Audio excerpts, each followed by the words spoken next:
Bismillahirrahmanirrahim. Assalamualaikum warahmatullahi wabarakatuh.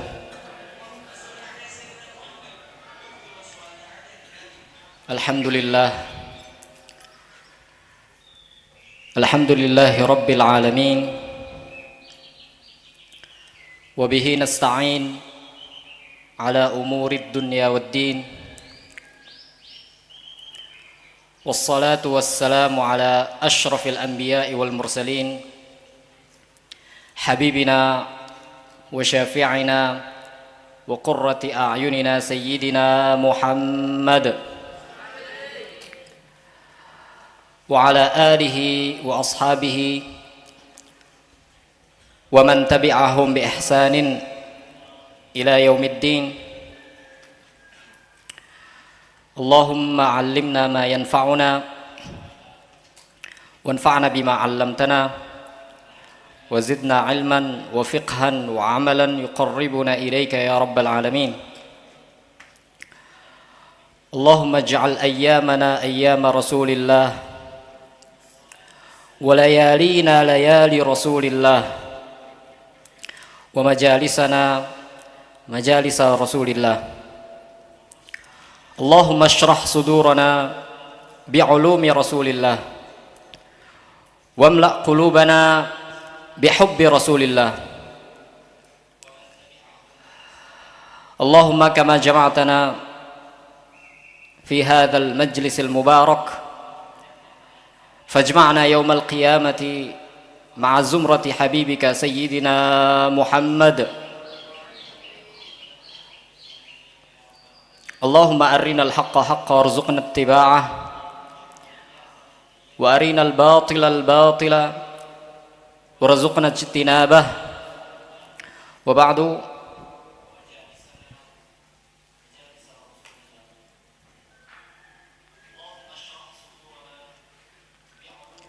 Yang kami muliakan guru kita semua, Buya Yahya Zainul Ma'arif beserta keluarga, dan juga Abah Saif Abu Hanifah beserta keluarga, dan tidak lupa juga para dewan asatidzah yang semoga Allah Subhanahu wa taala memberikan kepada beliau-beliau umur yang panjang dalam keadaan taat, sehat wal afiat, dan mudah-mudahan Allah Subhanahu wa taala menjadikan beliau-beliau orang yang istiqamah di dalam membimbing kita menuju surga Allah Subhanahu wa taala. Dan tidak lupa kepada para santri dan para wali santri, para ibunda kami, para orang tua kami yang hadir pada majelis ini. Mudah-mudahan kita semua diberi istiqamahan oleh Allah Subhanahu wa taala untuk bisa menghadiri majelis-majelis ilmu seperti ini. Sebelumnya sudah dijelaskan oleh Al-Ustaz Ahmad Prasetyo bahwasanya tentang fadilah ilmu.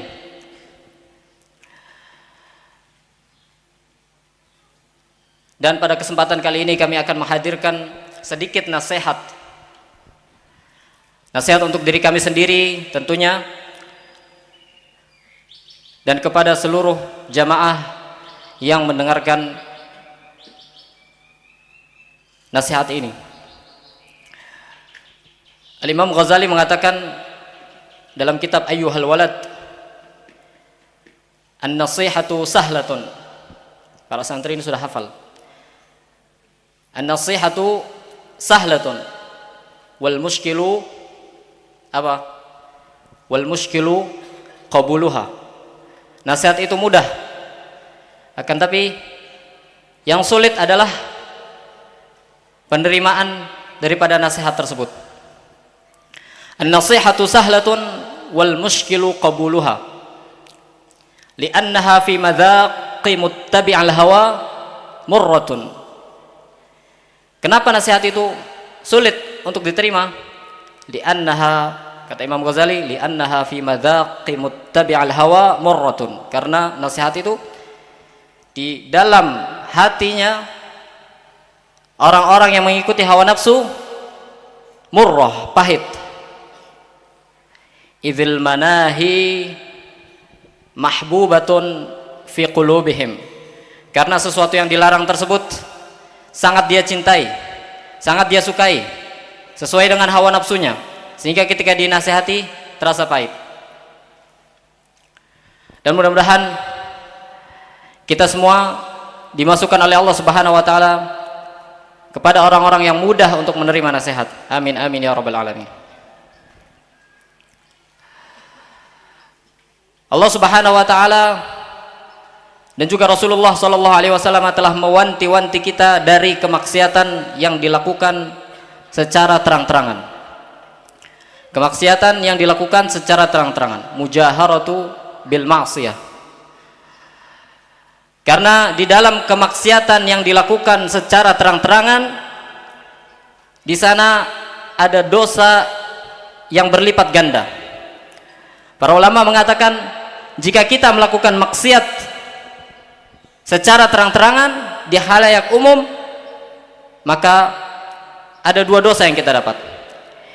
Yang pertama adalah dosa kemaksiatan itu sendiri, dan yang kedua adalah dosa mengajak orang lain kepada kemaksiatan.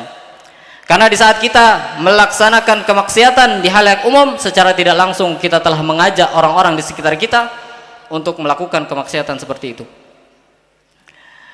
Akan tapi pada saat ini yang kita akan sampaikan bukan tentang kemaksiatan yang dilaksanakan secara terang-terangan.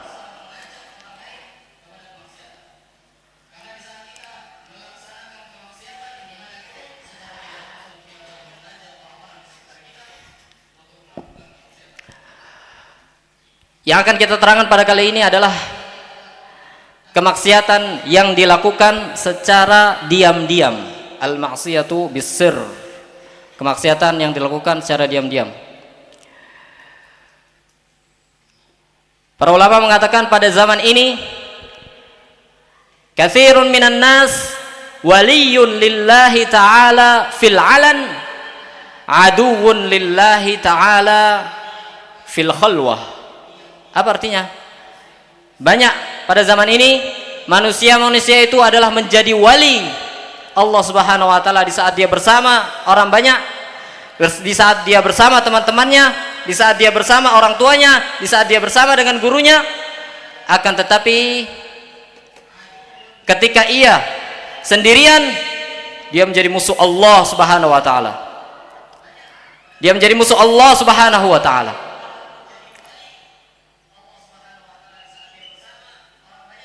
Mungkin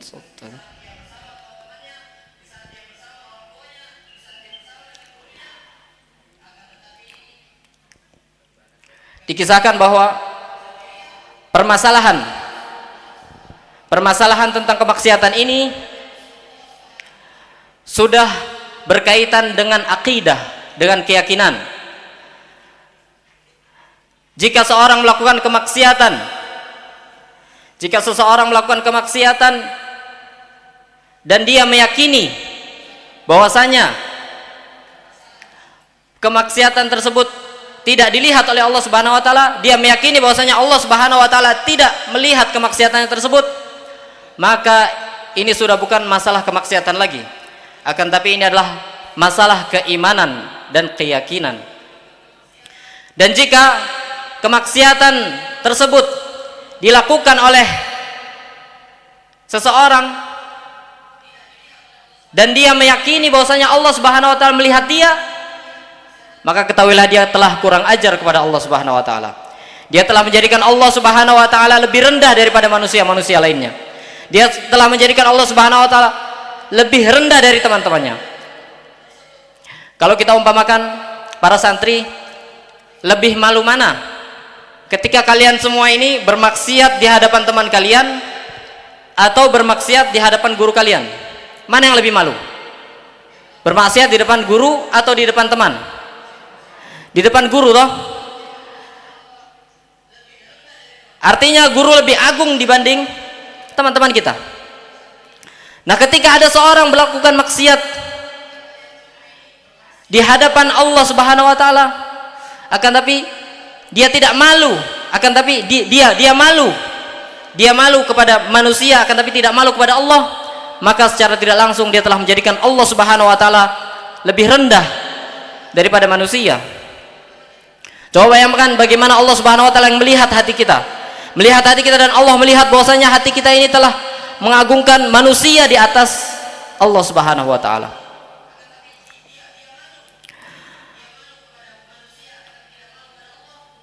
Pada zaman ini, hadirin muslimin wal muslimat, pada zaman ini kita berada di zaman yang sangat mudah kita untuk melakukan kemaksiatan.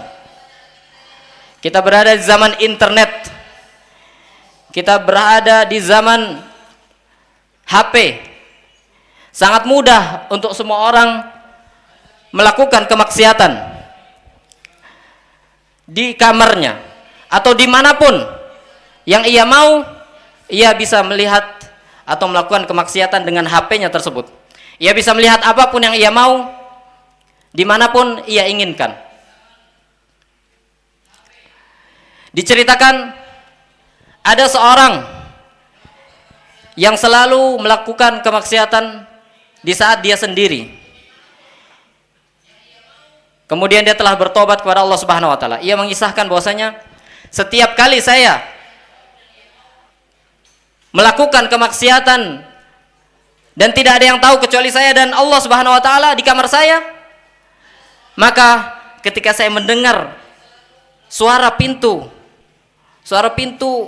daun pintu misalnya cekrek seperti itu, ketika setiap saya mendengar suara daun pintu, maka hati saya bergetar karena takut. Hati saya selasa ingin copot dari tempatnya karena saya takut ada ibu saya mengetahui saya bermaksiat. Saya takut anak saya mengetahui saya sedang bermaksiat di kamar. Saya takut teman saya mengetahui saya bermaksiat di dalam kamar. Saya takut guru saya mengetahui saya bermaksiat di dalam kamar. Alam ya'lam annallaha yara. Dia takut kepada teman-temannya melihat kemaksiatannya. Dia takut kepada gurunya. Dia takut kepada... Apakah dia tidak takut kepada Allah Subhanahu wa taala? Apakah Allah Subhanahu wa taala tidak melihat? Alam ya'lam annallaha yara. Keadaan ini ayuhal ikhwah, keadaan ini adalah keadaan ketakutan ini, keadaan hati yang bergetar di saat takut orang lain mengetahui keburukan kita adalah lebih besar di hadapan Allah Subhanahu wa taala dibanding kemaksiatan yang kita lakukan. Sayyidina Ibnu Abbas radhiyallahu anhu mengatakan, "I'lam anna khaufaka wa ittirab qalbika makhafata an yukshafa sitruk asyaddu 'indallahi min adz-dzamb." I'lam anna khaufaka, ketahuilah bahwasanya ketakutan Anda, ketakutan kita ini, wattirab qalbika, dan getaran hati kita karena takut tersebut, takut diketahui kemaksiatan kita oleh orang lain, makhafata an yukshafa sitruk, ketakutan karena khawatir kemaksiatan kita diketahui orang lain, asyaddu 'indallah, itu lebih besar di hadapan Allah Subhanahu wa taala minadzam, daripada dosa tersebut.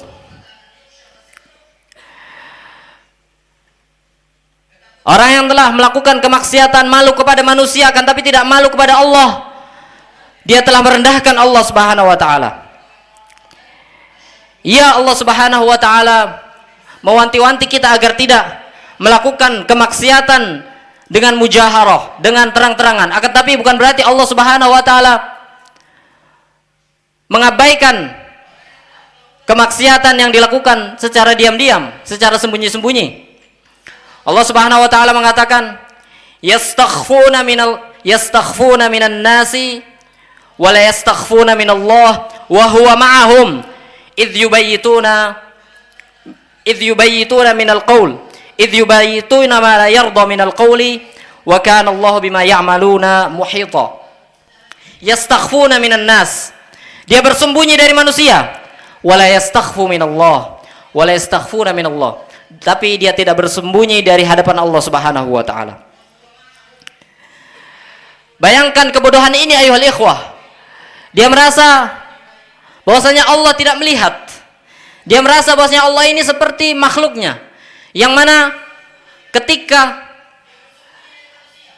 dia berada di dalam gurfah, di dalam kamar, dia berada di dalam tembok yang besar, maka Allah tidak melihatnya.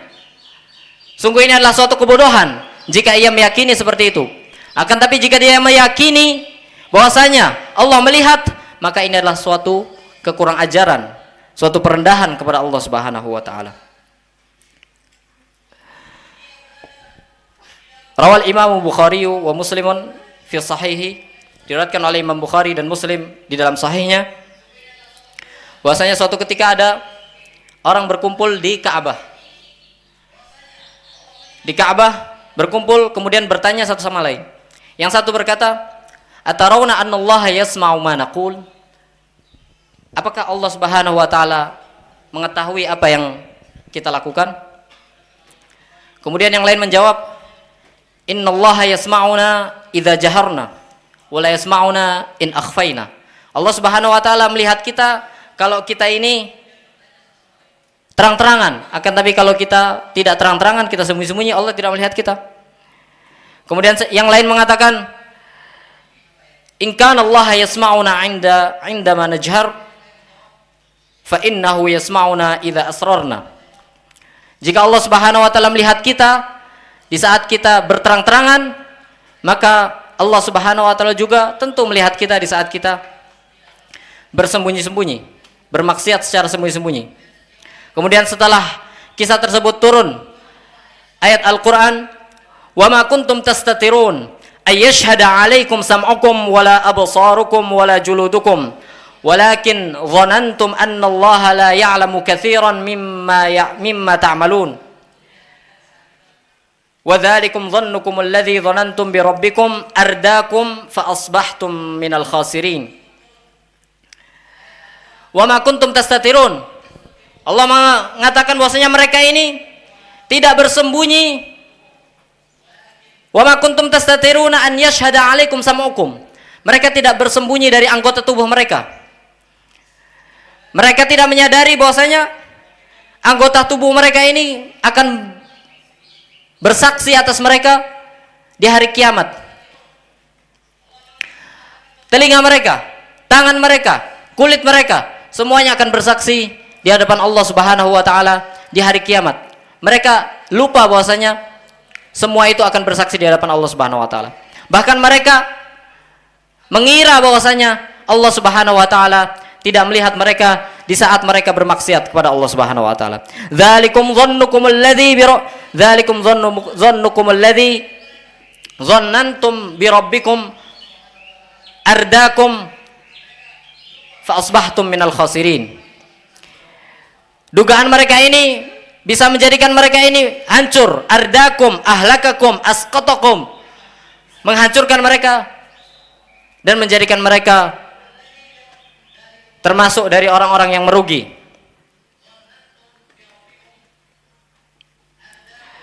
Lihat ayuhal ikhwah, bagaimana seorang bisa lalai, lupa bahwasanya tangannya akan bersaksi, bahwasanya matanya akan bersaksi, telinganya akan bersaksi.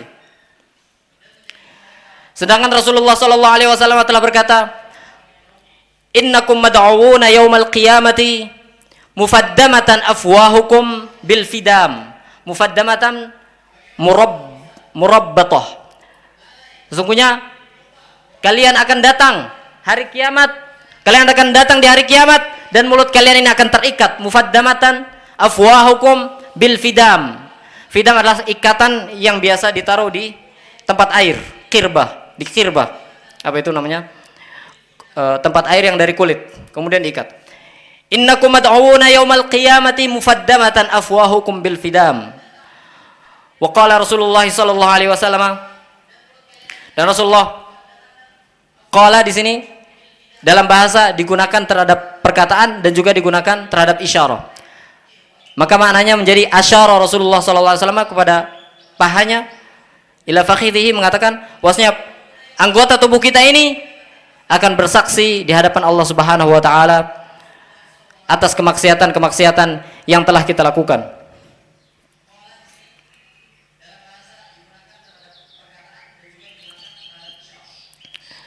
Sayyidina Abdullah bin Zubair dikisahkan bahwasanya beliau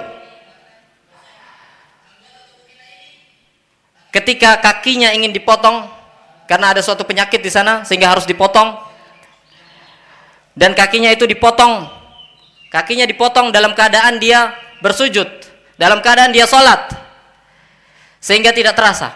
Dan ketika selesai dipotong kakinya, kemudian Sayyidina Abdullah bin Zubair ini mengatakan, khudhu hadhil qadam wadfinuha, ambillah kaki ini dan kuburkanlah. Ushhidullaha anni lam akhtu biha ilal haram, saya bersaksi kepada Allah Subhanahu wa taala bahwasannya kaki ini tidak pernah saya gunakan untuk melangkah kepada suatu keharaman. Ayuhal ikhwah, kami tidak meminta kita semua untuk tidak bermaksiat, tidak. Semua manusia pasti pernah bermaksiat. Semua manusia urdatun lil ma'asi. Semua manusia pasti bisa melakukan kemaksiatan. Mungkin untuk melakukan kemaksiatan. Akan tetapi, jika kita menghadirkan di dalam hati kita ini adalah bahwasanya Allah Subhanahu wa taala selalu mengawasi kita, selalu melihat kita, maka kemaksiatan tersebut akan menjadi sedikit. Jika kita menghadirkan Allah Subhanahu wa taala di hati kita, kita menghadirkan bahwasanya Allah Subhanahu wa taala mengawasi kita, melihat kita, maka kemaksiatan tersebut akan menjadi sedikit. Dan sungguh manusia ini pada hari kiamat akan berharap bahwasanya umurnya itu lebih pendek. Kenapa? Karena ia tidak mampu menahan hisab yang dilakukan oleh Allah Subhanahu wa taala. Perhitungan yang dilakukan oleh Allah Subhanahu wa taala. Dikatakan oleh Abdul A'la Asy-Syami, al-umru yanqusu wadh-dhunubu tazidu wa tuqalu atharatul fata fayaudu hal yastati'u juhuda dhanbin wahidin rajulun jawari'uhu alaihi syuhudu wal mar'u yus'alu an sinihi fayashtahi taqlilaha anil mamati yahidu. Al-umru yanqusu, umur ini selalu berkurang, wadh-dhunubu tazidu, dan dosa-dosa selalu bertambah. Hal yastati'u juhuda dhunuba dzambin wahidin, apakah mungkin bagi seorang untuk mengingkari perbuatan yang telah ia lakukan di dunia? Rajulun jawari'uhu alaihi syuhudu, yang mana semua anggota tubuh mereka bersaksi atas kemaksiatan yang mereka lakukan di dunia. Wal mar'u yus'alu an sinihi fayashtahi, dan insan ini ditanya tentang umurnya, maka dia berharap agar umurnya ini lebih pendek, agar dia tidak merasakan hisab yang panjang di hadapan Allah Subhanahu wa taala. Kami sebelumnya merasakan, ayohal ikhwah, kami meyakini bahwasanya dosa kecil yang dilakukan oleh seseorang, baik dilakukan secara terang-terangan maupun dilakukan secara sembunyi-sembunyi, akan tetap menjadi dosa kecil. Dulu kami meyakini bahwasanya dosa besar yang dilakukan oleh seseorang, baik terang-terangan maupun sembunyi-sembunyi, akan tetap menjadi dosa besar. Sampai kami menemukan kalimat dari ahli ilm, dari para ulama yang mengatakan, innal ladzi ya'sillaha fil khalwah fa inna dzambahu minal kaba'ir walau kana minas saghair. Sesungguhnya orang yang bermaksiat kepada Allah Subhanahu wa taala di saat dia sendiri, maka dosanya adalah dosa besar biarpun yang dilakukan adalah dosa kecil. Ibnu Hajar Al-Haytami dalam kitab Az-Zawajir an Ightirafil Kabair mengatakan bahwasanya kabair adalah izharu zayyis salihin fil mala' wa intihaku maharimillahi walau saghaira fil khalwah. Dosa besar adalah ketika kita menunjukkan kepada manusia, di saat kita bersama manusia, kita menunjukkan bahwasanya kita ini orang yang taat, kita ini wali, kita melaksanakan sholat di saat kita bersama manusia. Akan tapi di saat kita sendiri, kita menghancurkan batas-batas yang telah Allah berikan. Kita melakukan dosa-dosa yang dilarang oleh Allah Subhanahu wa taala. Di saat dia bersama manusia, dia sholat, memperbanyak sholat sunnah, membaca Al-Quran, bersedekah dan seterusnya. Akan tapi ketika hanya ada dia dan Allah Subhanahu wa taala, dia bermaksiat kepada Allah Subhanahu wa taala.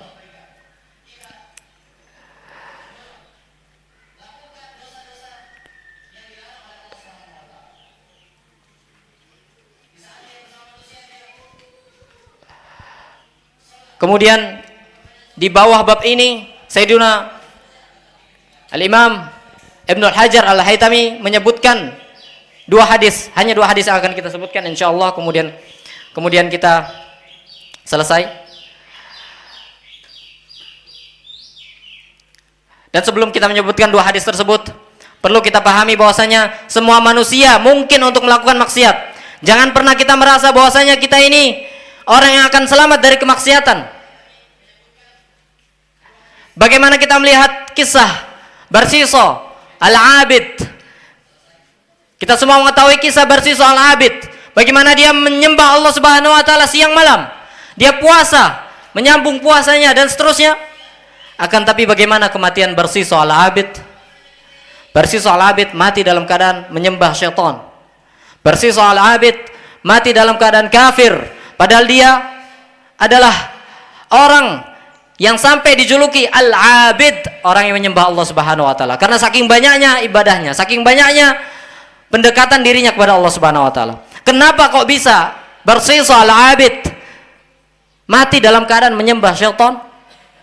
Karena dia merasa dia tidak akan masuk, dia sombong, dia merasa karena dia adalah orang yang sangat dekat kepada Allah, dia merasa bahwasanya dia tidak akan terjerumus kepada kemaksiatan, sehingga dia sedikit demi sedikit membuka pintu kemaksiatan sampai akhirnya dia mati dalam keadaan bersujud kepada syaitan. Maka tidak boleh dari kita merasa bahwasanya kita selamat. Oh, saya santri, saya banyak ibadah, saya di pondok pesantren, berarti saya tidak akan melakukan kemaksiatan. Tidak.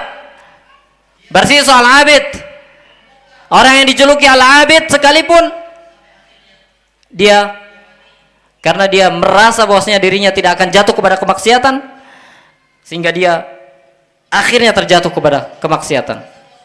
Maka hendaknya kita selalu waspada dan menghadirkan bahwasanya Allah Subhanahu wa taala mengawasi kita, bahwasanya Allah Subhanahu wa taala melihat kita.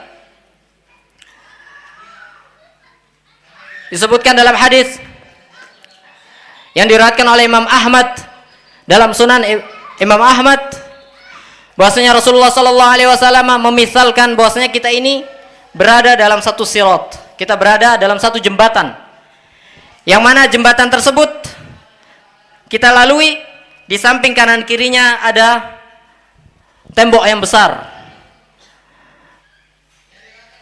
Bayangkan ayohal ikhwah, kita ada satu jembatan dan di kanan kiri kita ini ada tembok yang besar, dan di tembok tersebut ada pintu-pintu. Kemudian dari atas dan dari depan ada orang yang memanggil kita. Nabi mengatakan bahwasanya as-sirat ini adalah, jembatan ini adalah al-Islam. Kemudian tembok yang ada di kanan kiri kita adalah maharimullah, atau batas-batas yang Allah berikan, yang ketika kita melewati tembok tersebut maka kita telah masuk kepada kemaksiatan kepada Allah Subhanahu wa taala. Dan di tembok tersebut ada pintu-pintu yang terbuka, mufattahatan abwabuhu, terbuka pintu-pintunya, dan pintu-pintu ini adalah pintu kemaksiatan. Dan di pintu yang terbuka tersebut terdapat sitar. Terdapat sitar, hordeng.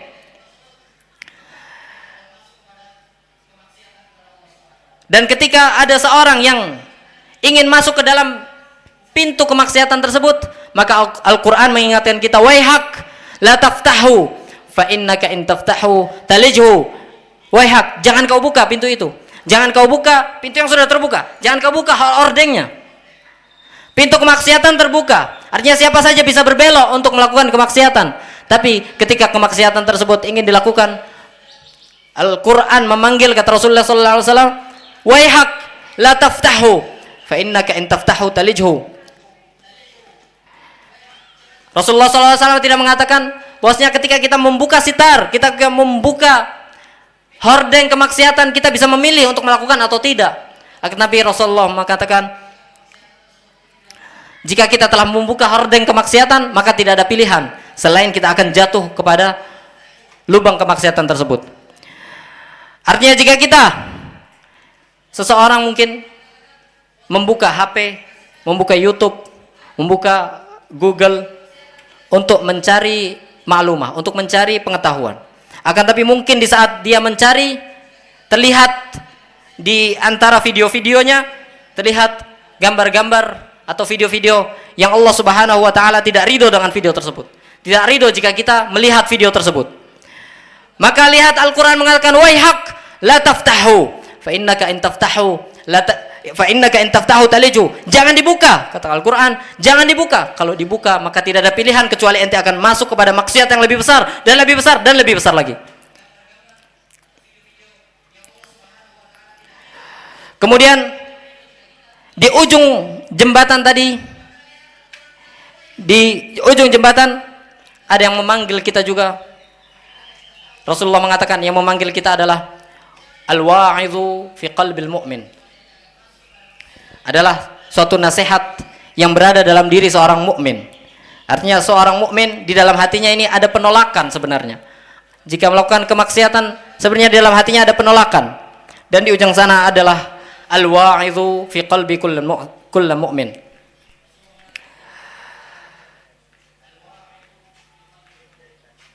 Al-hadis, hadis terakhir ayol ikhwah yang disampaikan oleh Rasulullah sallallahu alaihi wasallam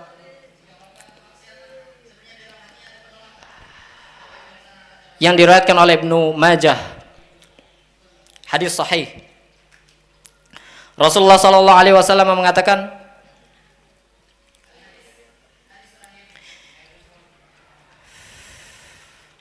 inni la'alamu aqwaman min ummati ya'tuna yawmal qiyamah bihasanatin amsala jibala tihama. Inni la'alamu aqwaman, sungguhnya aku mengetahui ada sejumlah kaum min ummati, dari umatku, kata Rasulullah sallallahu alaihi wasallam, ya'tuna yaumal qiyamah, datang pada hari kiamat, bihasanatin, dengan kebaikan-kebaikan, dengan salat, dengan puasa, dengan sedekah, dengan bacaan Al-Qur'an, amsal jibal tihama. Hasanat ini sangat banyak. Amsal jibal, jibal bukan jabal, jabal satu gunung, jibal gunung yang banyak. Amsal jibal tihama bidha, sangat banyak, dengan kebaikan yang sangat banyak datang pada hari kiamat. Akan tapi apa Rasulullah katakan? Fayaj'aluhu Allahu haba'an mansura, dan Allah Subhanahu wa taala menjadikan semua amal-amal ini haba'an mansura, bertaburan, tidak ada artinya. Artinya tidak dianggap oleh Allah Subhanahu wa taala, tidak diterima oleh Allah Subhanahu wa taala. Kenapa? Yang meriwayatkan hadis ini adalah Sayyidina Thauban, sahabat Rasulullah SAW. Sayyidina Thauban radhiyallahu anhu. Sayyidina Thauban ketika mendengar Rasulullah mengatakan seperti ini, sudah melakukan banyak kebaikan, ternyata tidak diterima oleh Allah Subhanahu wa taala. Sayyidina Thauban takut Sayyidina Thauban. Kemudian berkata kepada Rasulullah, "Ya Rasulullah, sifhum lana, jallihim lana." Tolong kasih tahu siapa mereka. Kami takut kami termasuk dari mereka yang banyak amal akan tapi tidak diterima oleh Allah Subhanahu wa taala. Apa kata Rasulullah sallallahu alaihi wasallam? Rasulullah sallallahu alaihi wasallam mengatakan, innahum ikhwanukum wa min jildatikum. Innahum ikhwanukum wa min jildatikum wa ya'khuduna minal laili kama ta'khudun. Allahu akbar. Dia qiyamul lail seperti yang kalian lakukan. Dia pada malam hari dia juga melakukan qiyamul lail. Ya'khuduna minal laili kama ta'khudun. Walakinnahum idza khalau bimaharimillah intahakuha. Akan tapi mereka ketika mereka sendirian, ketika hanya mereka dan Allah Subhanahu wa taala saja, tidak ada teman-temannya, tidak ada gurunya, tidak ada muridnya, tidak ada anaknya, tidak ada istrinya, tidak ada suaminya, mereka bermaksiat kepada Allah Subhanahu wa taala. Orang-orang seperti inilah yang nanti kelak di hadapan Allah Subhanahu wa taala akan rugi. Dia datang dengan puasa, datang dengan qiyamul lail, datang dengan Al-Qur'an, datang dengan yang lain-lain, akan tapi Allah Subhanahu wa taala tidak menganggap amal-amal dia. Semoga Allah Subhanahu wa taala menjadikan kita orang-orang yang dijaga oleh Allah Subhanahu wa taala dari kemaksiatan, dan semoga Allah Subhanahu wa taala menjadikan kita orang-orang yang selalu merasa bahwasanya diri kita ini diawasi oleh Allah Subhanahu wa taala, dan semoga Allah Subhanahu wa taala menjaga kita dari kemaksiatan, menjaga anak-anak kita dari kemaksiatan, menjaga santri-santri kita dari kemaksiatan, menjaga orang-orang tua kita dari kemaksiatan, menjaga guru-guru kita dari kemaksiatan, menjaga semua orang yang mencintai kita dan membenci kita dari kemaksiatan. Allahumma amin ya rabbal alamin. Mungkin ini saja dari kami, kurang lebihnya kami mohon maaf. Billahi taufiq wal hidayah. Wassalamualaikum warahmatullahi wabarakatuh.